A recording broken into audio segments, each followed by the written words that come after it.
আমলে সংঘটিত 2014, 2018, 2024 এই 3 ভোটবিহীন অবৈধ নির্বাচনকে বাতিল করে তৎকালীন নির্বাচন কমিশনকে সদস্য ও সংশ্লিষ্ট অন্যান্য দোষীদের বিচারের মুখোমুখি করতে হবে।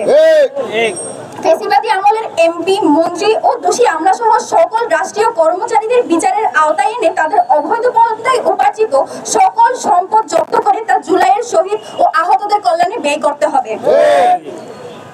দেশের স্বাধীনতা, সার্বভৌমত্ব, অখণ্ডতা ও মর্যাদা রক্ষার প্রশ্নে ভারতীয় আধিপত্যবাদ সহ সকল আগ্রাসনের বিরুদ্ধে বাংলাদেশ প্রশ্নে ঐক্যবদ্ধ সকল রাজনৈতিক দল ও শক্তি সমূহকে দৃঢ় অবস্থান নিশ্চিত করতে হবে। রাষ্ট্রযন্ত্র কর্তৃক সংগঠিত জুলাই, পিলখানা ও শাপলা গণহত্যার বিচার নিশ্চিত করে এই গণহত্যায় জড়িত দেশি বিদেশি সকল অপশক্তিকে চিহ্নিত করতে হবে।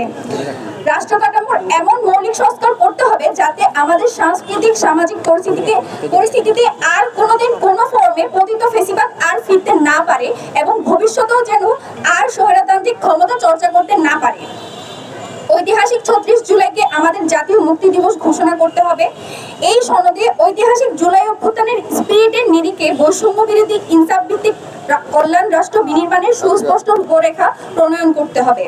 সংবিধান থেকে জনবিরোধী জুলাই সনদের সাথে সাংঘর্ষিক সকল ধারা উপধারা বাতিল করে জুলাই সনদকে সাংবিধানিক তফসিলে অন্তর্ভুক্ত করতে হবে। ঐতিহাসিক জুলাই গণঅভ্যুত্থানে অংশগ্রহণকারী সকল দল, মত এবং লিঙ্গের ন্যায্য শরিকানা নিশ্চিত করতে হবে। উল্লেখ্য, এখানে আমরা লিঙ্গ বলতে হিজড়া জনগোষ্ঠী, তৃতীয় লিঙ্গ বলতে হিজড়া জনগোষ্ঠীকে ইন্ডিকেট করছি এবং নারী, পুরুষ এবং শুধুমাত্র হিজড়া জনগোষ্ঠীকে ইন্ডিকেট করছি। যেখানে বলা হবে আমাদের বাংলাদেশের জনগণ এই ঐতিহাসিক গণঅভ্যুত্থান সম্পন্ন করেছি। জুলাই সনদের ভাষাগত দুর্বোধ্যতা পরিহার করে আপামর জনসাধারণের জন্য তা সহজ ও সাবলীলভাবে উপস্থাপন করতে হবে। জুলাই সনদ চূড়ান্ত করার পূর্বে জনগণের মতামতের জন্য তা ওয়েবসাইটে প্রকাশ করতে হবে।